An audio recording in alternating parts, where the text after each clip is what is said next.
حضرت اورنگزیب عالمگیر کے دربار میں ایک بہروپیہ آیا کرتا تھا۔ بادشاہ نے ہر دفعہ اس کے بہروپ کو پہچان لیتا۔ وہ کہتا انعام دو، بادشاہ کہتا کہ ہمیں دھوکہ دے کر دکھاؤ تب انعام ملے گا۔ اس بہروپیے نے سوچا کہ عالمگیر اولیاء اللہ کا قدردان ہے، اولیاء اللہ کا بھیس بدل کر ہی اسے دھوکہ دیا جا سکتا ہے۔ وہ اولیاء اللہ کا بھیس بدل کر جنگل میں بیٹھ گیا۔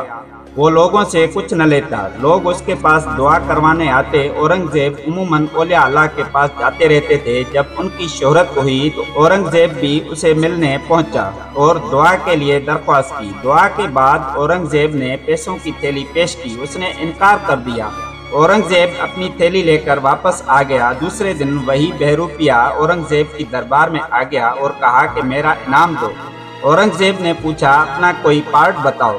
اس نے کہا کہ کل جنگل میں کس کے پاس دعا کروانے گئے تھے؟ وہ تو میں ہی اللہ والا بنا ہوا تھا۔ اورنگزیب نے کہا کہ کل میں نے تجھے اشرفیوں کی تھیلی پیش کی تھی، کل کیوں نہیں قبول کی تھی؟ اب خود مانگ رہے ہو۔ اس نے کہا کہ کل میں اولیاء اللہ کے روپ میں تھا، وہاں میں پیسے نہیں لے سکتا تھا، اس لیے کہ میں اولیاء اللہ کا نام خراب نہیں کرنا چاہتا تھا۔ مجھے شرم آئی کہ اولیاء اللہ کے روپ میں مال و دولت کی حرص مجھے زیب نہیں دیتی۔